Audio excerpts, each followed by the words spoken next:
जय भीम, नमो बुद्धाय साथियों। मैं गोविंद कुमार, जनपद देवरिया से। सम्मानित साथियों, आज मैं आप लोगों से बात करने वाला हूं कि देश में नरेंद्र मोदी जी को कैसे प्रधानमंत्री के रूप में प्रोजेक्ट किया गया और किसके द्वारा किया गया। ये बहुत ही गंभीर मामला है। इतनी आसानी से नरेंद्र मोदी जी इस देश में स्थापित नहीं हुए हैं और ना ही इतनी आसानी से जाने वाले हैं। जब तक बहुजनों को उसकी गहराई तक जानकारी नहीं होगी कि नरेंद्र मोदी को इस देश में कैसे लाया गया है प्रधानमंत्री के रूप में, कैसे उनको प्रधानमंत्री बनाया गया है, तब तक जब तक इसके अवेयरनेस नहीं होगी, इसकी जानकारी नहीं होगी और इसके प्रति जागृति नहीं आएगी, तब तक आप ये भी उपाय नहीं ढूंढ सकते कि कैसे इनको हटाना है। इसलिए साथियों, आज इसी मुद्दे पे आप सबसे बात करना चाहते हैं, डिस्कस करना चाहते हैं। साथियों, जो आरएसएस नामक संगठन है देश में, जो रेशियल सुप्रियरिटी सिस्टम को इस देश में स्थापित करना चाहती है किसी भी कीमत पे, आरएसएस ने यह तय किया कि हम अपनी विचारधारा को देश में लागू करने के लिए और जो भारत के संवैधानिक मूल धारा है उससे विपरीत अपने हिंदुत्ववादी विचारधारा को स्थापित करने के लिए किस तरह के लीडर को खड़ा करके इस देश का प्रधानमंत्री बनाना है। जब आरएसएस ने विचार किया तो उसे यह महसूस हुआ कि हमें एक अलग से ऑर्गेनाइजेशन बनाने की आवश्यकता है, जिस ऑर्गेनाइजेशन पे किसी की नजर ना हो। और निश्चित रूप से आरएसएस ने तय किया और आरएसएस ने एक नया संगठन निर्माण किया और उस नया संगठन का नाम है विवेकानंद इंटरनेशनल फाउंडेशन। ये विवेकानंद इंटरनेशनल फाउंडेशन की स्थापना 2009 में ही कर ली गई। किस उद्देश्य से की गई? आदरणीय नरेंद्र मोदी जी को इस देश में स्थापित करने के लिए। और ये अजीत डोवाल जी के, जो आज देश के राष्ट्रीय सुरक्षा सलाहकार हैं, उनके देख रेख में इस संस्था को स्थापित किया गया। यही इस संस्था के संस्थापक हैं। और यह किस प्रकार की संस्था है? ये थिंक टैंक है, ये विचार विमर्श करने वाली संस्था है और इसका हेड ऑफिस नई दिल्ली बनाया गया।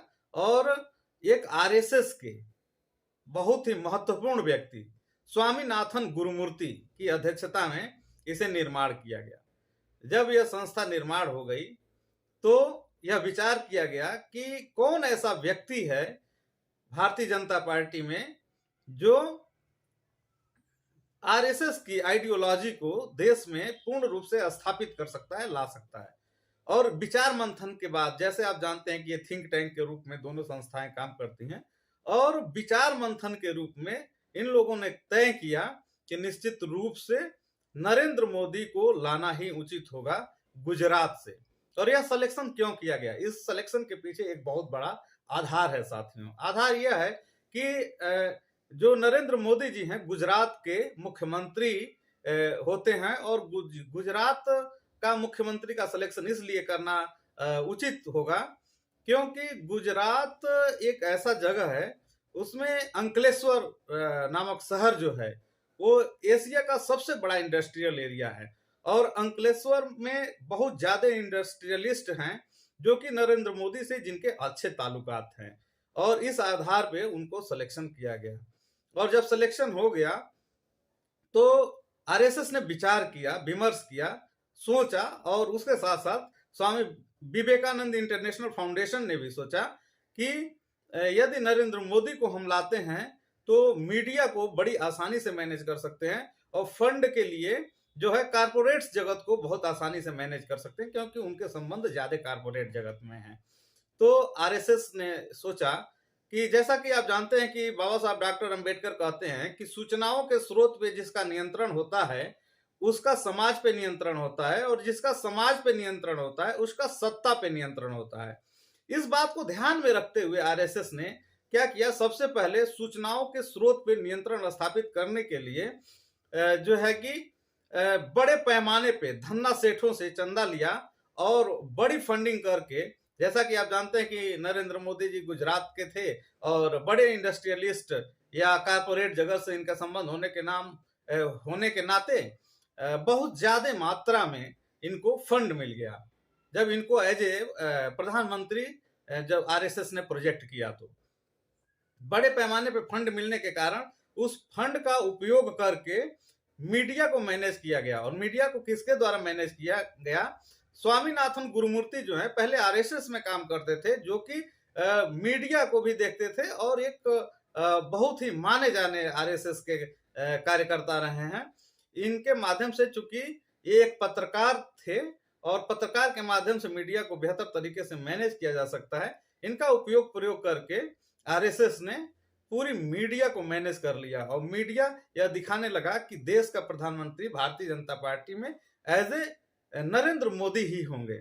नरेंद्र मोदी को मीडिया ने ऐसे हाईलाइट किया, इतना हाईलाइट किया कि भारतीय जनता पार्टी में भी कुछ अच्छे नेता, जैसे मुरली मनोहर जोशी उस समय एक बड़े नेता के रूप में भारतीय जनता पार्टी में होते हैं, उस समय एक बड़े नेता के रूप में राजनाथ सिंह होते हैं, उस समय एक बड़े नेता के रूप में तमाम ऐसे बड़े चेहरे हैं जो देश के प्रधानमंत्री, लाल कृष्ण आडवाणी जी जैसे लोग होते हैं जो देश के प्रधानमंत्री बन सकते थे।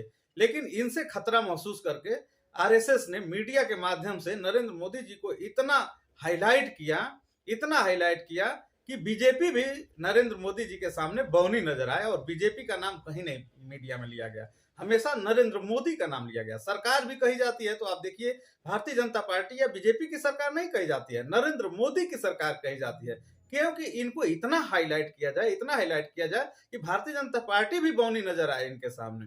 और इस तरह की पूरी साजिश और षड्यंत्र के साथ आरएसएस ने तय किया कि नरेंद्र मोदी को देश का प्रधानमंत्री बनाना है। और देश का प्रधानमंत्री बनाने के लिए सिर्फ इतना ही काफी नहीं था, मीडिया को तो मैनेज कर दिया, धन्ना सेठों को मैनेज कर दिया, लेकिन समाज पे एक गहरा इम्पैक्ट छोड़ना था।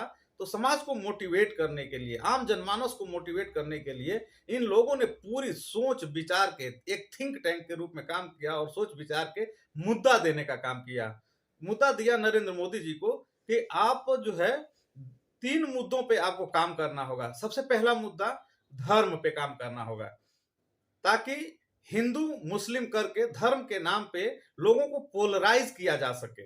दूसरा काम बताया आरएसएस ने इनको कि आपको पहले आप बैकवर्ड फॉरवर्ड की लड़ाई लड़ते थे, अब इस लड़ाई को बदलना होगा।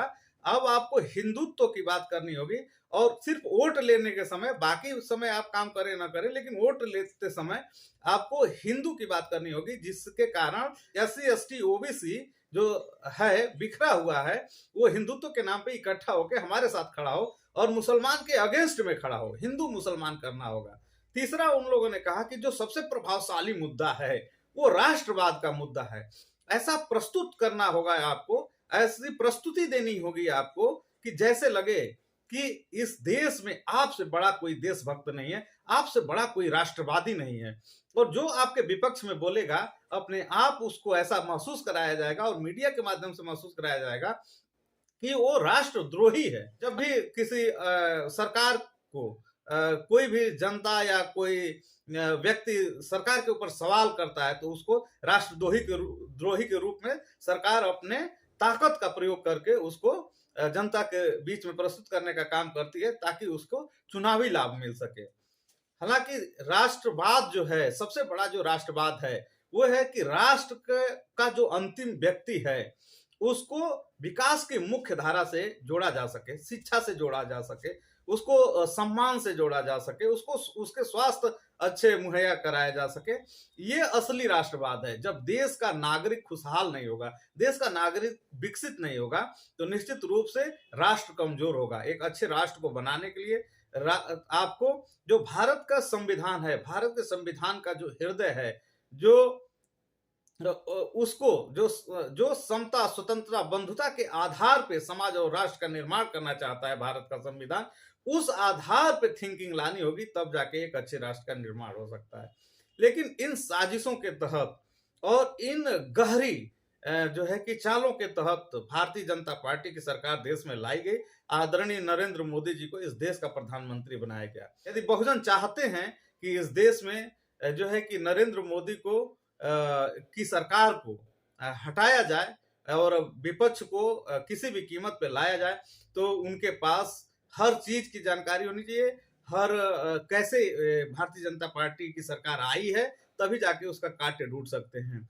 जो हिंदुत्व के नाम पे ये लोगों ने SC ST OBC को इकट्ठा करने का प्रयास किया है। जिस दिन ये पता चल जाए, अवेयर हो जाए ये समाज कि सिर्फ वोट लेने के समय हम हिंदू होते हैं, बाकी समय हम हिंदू नहीं होते, बाकी समय जो है कि जातियों के नाम से संबोधित किया जाता है और टुकड़ों टुकड़ों में अपनी जाति की गरिमा को बनाए रखने के लिए प्रत्येक समूह काम करता है। यह निश्चित रूप से देश के लिए एक शर्मनाक बात है और सिर्फ वोट के समय ही हम हिंदू बनते हैं।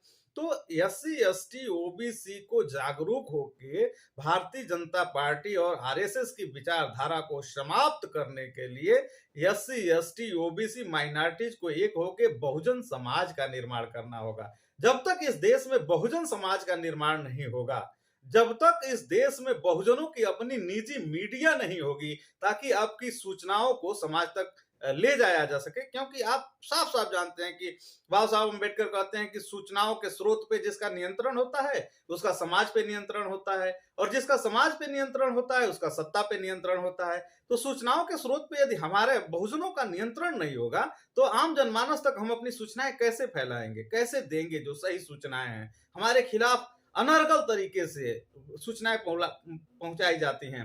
जितना अच्छा बहुजनों के नेता काम करते हैं उन कामों तक को नहीं लोगों को बताया जाता है, और इस तरह सूचनाओं पे भी हमें काम करना होगा। दूसरी बात, जो राष्ट्र हित है, वास्तव में राष्ट्रवाद क्या है, क्या राष्ट्र हित है, अच्छे राष्ट्र के निर्माण में क्या क्या चीज चाहिए, तो इसके लिए आपको संविधान से अवगत कराना होगा। पूरे समाज को कैसे संविधान के प्रति उनकी आस्था हो, यदि व्यक्ति को जागृति किया जाए, जन जागृति ही सामाजिक क्रांति की बुनियाद है। यदि जनता को जागृत करके संविधान के प्रति उनमें ट्रस्ट पैदा किया जाए, उनको ट्रस्ट हासिल हो जाए, ये लगे कि संविधान के बगैर एक कदम भी हम नहीं चल सकते हैं और यही राष्ट्र हित में है, तो निश्चित रूप से इस राष्ट्र का भला हो जाएगा और भारत सम्राट अशोक के सपनों का भारत बन जाएगा, डॉक्टर अंबेडकर का भारत बन जाएगा। इसी में बहुजनों की भलाई है। इसी के साथ मैं आशा और विश्वास करता हूं कि बहुजन समाज के लोग गहराई से RSS के बारे में, विवेकानंद इंटरनेशनल फाउंडेशन के बारे में, भारतीय जनता पार्टी के बारे में भी समझने का प्रयास करेंगे और अपने भी संगठनों के बारे में समझने का प्रयास करेंगे। इसकी समीक्षा करके हमें किन किन बिंदुओं पे काम करना है ये तय करेंगे, और इस वीडियो को आप लाइक करेंगे, सब्सक्राइब करेंगे और अंत तक देखेंगे और समीक्षा के तौर पे अपना कमेंट अवश्य देंगे। इस आशा अभिलाषा के साथ अपनी बात को समाप्त करते हैं। जय भीम, जय भारत।